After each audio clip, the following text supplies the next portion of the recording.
channel. Today we're going to be talking about relationships. And today I have with me my wonderful fiance. Hello. You have to speak up, project. Hello. That's better. We've been together for about 5.5 years, and if you follow my channel, we're getting married in May. So we decided to just do a relationships video, Relationships 101, just to give people some pointers that's worked for us. Disclaimer, we are not experts on this at all. We're just giving what worked for us. We're close enough. We're almost perfect. We're not perfect. We're almost there. We are not perfect. We're like this close. We're like that close. But all in all, if you want some pointers and tips and tricks, keep watching. First, we're going to talk about... I'm going to talk about getting into the relationship. That's the number one thing you have to do. Let's say you have, I don't know. First of all, you have to know whatever you want in the relationship, you have to generate it. Nothing's going to automatically come to you, okay? You can't want a fire and not build it. You have to make the fire. If you want the fire, you have to generate it in order to have it. That's my point. How about you? Yeah, well, let's see if you can give an example. Can you give an example for us? Romance, right? Every woman wants to be romanced. This is true.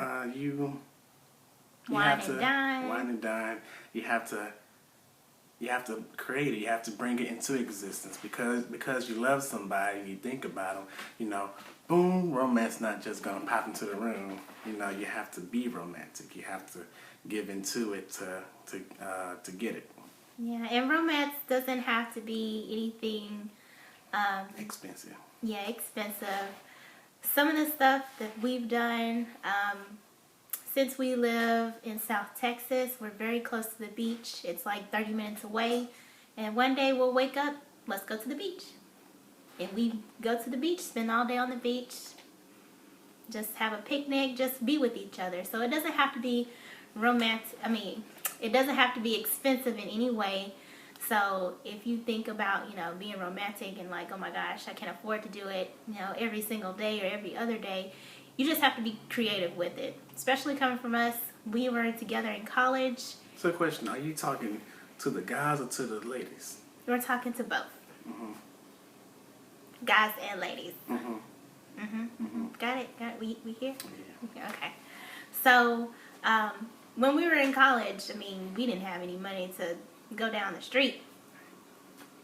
We didn't have money. Oh my gosh, the struggle is real. We understand if you're like in a committed relationship in college. So that's when you have to become really creative. So maybe in your neighborhood or in your area there's different parks or anything that you can go to.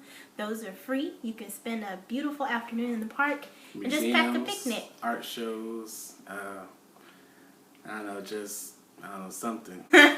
Next, we're going to talk about balancing expectations. This is for my ladies. Well, I'm saying this for the ladies, but it can be towards the guys too.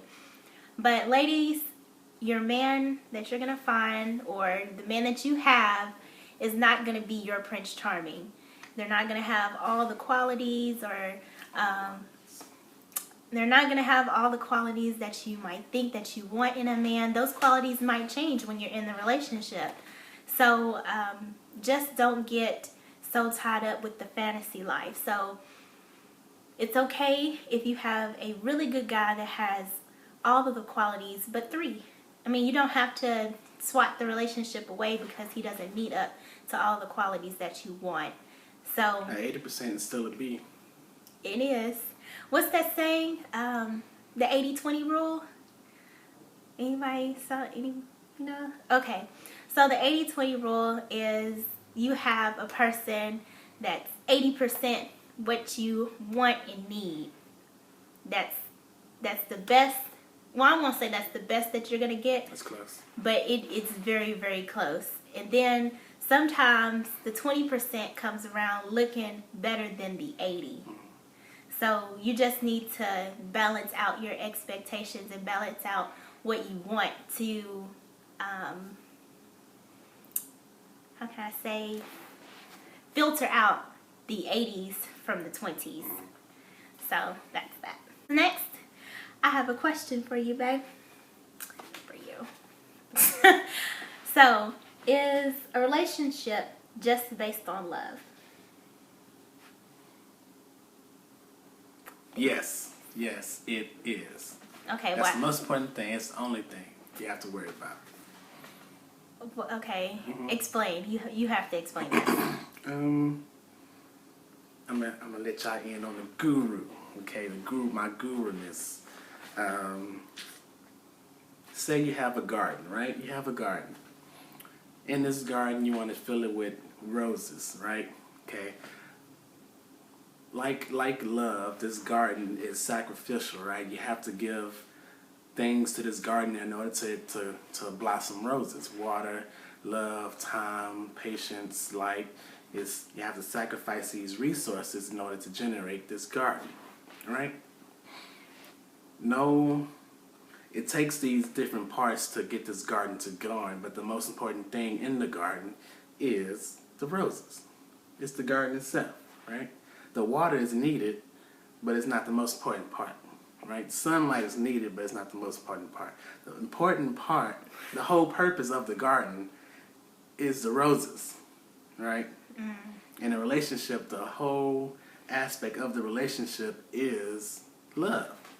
You need all these other different components, but let's not forget the general reason we in this relationship is to be loved and to love. I agree, but I disagree. Tell me your side. Okay, so I believe relationships is not just love. Yes, love is a very important part It's the only part. in the relationship. But I'm going to go back to the garden, what Billy said. You have to have the roses, of course. That's the most important part. Agree. You have to have the water, which is another very important part. Because without the water, the rose will die. But So, the point the of love the will water, die. The point of the water is for the love. Yeah, but the water and the Or love. For the roses. Oh yeah, the water and the roses is equal. They're just as important. The sun for the roses is just as important. You need to have, for your relationship, in order to have love, you need to have, understanding with each other, your partner. That's water.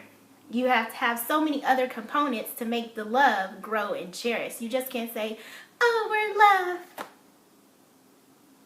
Like I said, roses just don't pop out the ground for no reason. Correct. They don't. They need water. They need sun. They need nourishment. But the point of the garden is the roses. Okay, we can argue about this. We can argue about this all day because I just can't. I know my ladies, we're right here. We understand each other. Just be patient with this one. We're gonna get there.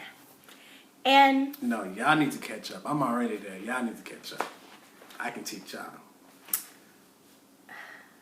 My temple. Lastly, we're just gonna talk about love languages. Recently, I took a love languages test, and they're free online. I'll have it linked down below in the description bar. Ooh. And basically, from this test, it's about 20 to 30 questions. You get 4 results. So you can be in 4 categories. So either your love language is touch, quality time, service, acts of service, or receiving love. And receiving love is like gifts, stuff like that, material things. So my love language, I had 2 that tied. It is quality time and acts of service. So quality time is, spending time together, dates, that sort of thing. I can do that. And then acts of service is when, Billy might clean the kitchen or, clean out the car, cook dinner, something like that. Something, I feel like he took time out of his day to do something that helps me. So I really appreciate that, especially when you cook. Sometimes I don't like to cook. I put it down.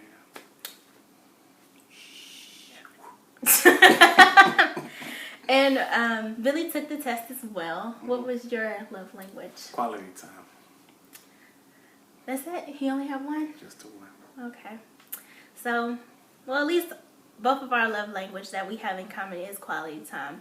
And the best moments that we have together, well, is together when we spend time together.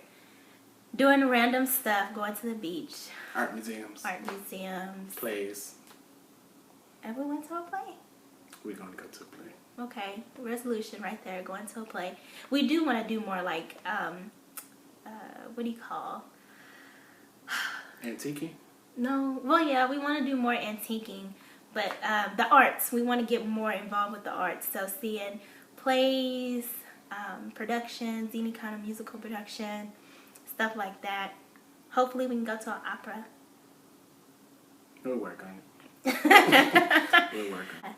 So this is the gist of our video. Hopefully we helped some of you guys out there with your relationships. And if you have any questions or comments for us, or just want to leave your expertise or anything like that, make sure you drop us a line in the comments down below. Make sure you like this video, and I'll see you in my next video, guys. Bye! Peace. What's that? That was successful.